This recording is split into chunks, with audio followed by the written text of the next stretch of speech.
look at the phenomenal run-up that you've seen in Yes Bank, the way it has crossed beyond 20 rupees a share and backed by the kind of volume surge as well. What's going on at Yes Bank? We've got to the editor's take. Here's some more fine print and us jumping into the details.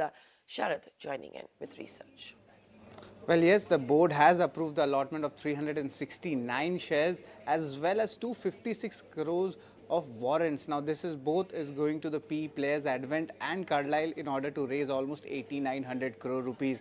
Now, the important thing is that the company has already received 948 crore rupees from the investors, out of which is the 25% of the total warrant size. Now, the lenders will, of course, be getting the remaining 75% after they are converted to shares. Now, the important thing is two important appointments have come in the additional directors, both from the PE houses. Sunil Kaul has come in as from Carlyle Group, while Shweta Jalan has come from Advent International. But what happens later in the coming weeks, that is our exclusive from ET now, and our sources say that the deal is likely to complete the transfer of the stressed assets, which is roughly almost 12,000 odd crore rupees, to the asset reconstruction company JC Flowers, and also around 1,677 crores worth of sale value will be reflected in the books in the third quarter for the ARC sale as well. So this is the main news happening in this Yes Bank.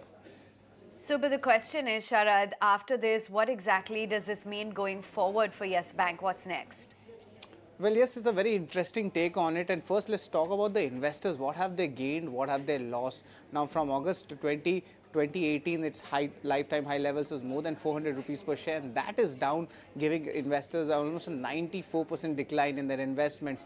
But if you have taken the stock price movement from the March lows this year to the current levels, it is just the opposite mirror image of 96% growth. And of course, the stock is also hitting its 52-week high levels as well. Now, the asset quality has also improved over the last 1 year itself. If you see the GNPA numbers, if you see the NPA numbers, you see there has been a gradual reduction coming in. And post the capitalization, the targets the brokerages are expecting is for the GNPS to come down below 2% and for the net NPS to come down below 1%. So that is something which we'll be watching out for. But we did a little bit of digging on the retail shareholders holding the stock, and last year 39 lakh share retail holders were there, and that has improved and jumped up to 15% on a year-on-year basis, and almost 45 lakh retail shareholders are there in this stock as well.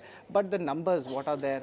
What happens after the raise? This is the important thing, is the capital adequacy ratio is expected to improve, go up above the 15% mark. Also, there's the benefits of credit upgrade happening, and optimal capital utilization is what the brokerages are expecting. And let's talk about the return on asset numbers for FY23 is expected to go up more than 0.75%, and over the next 2 to 3 years it's going to go up above the 1% as well.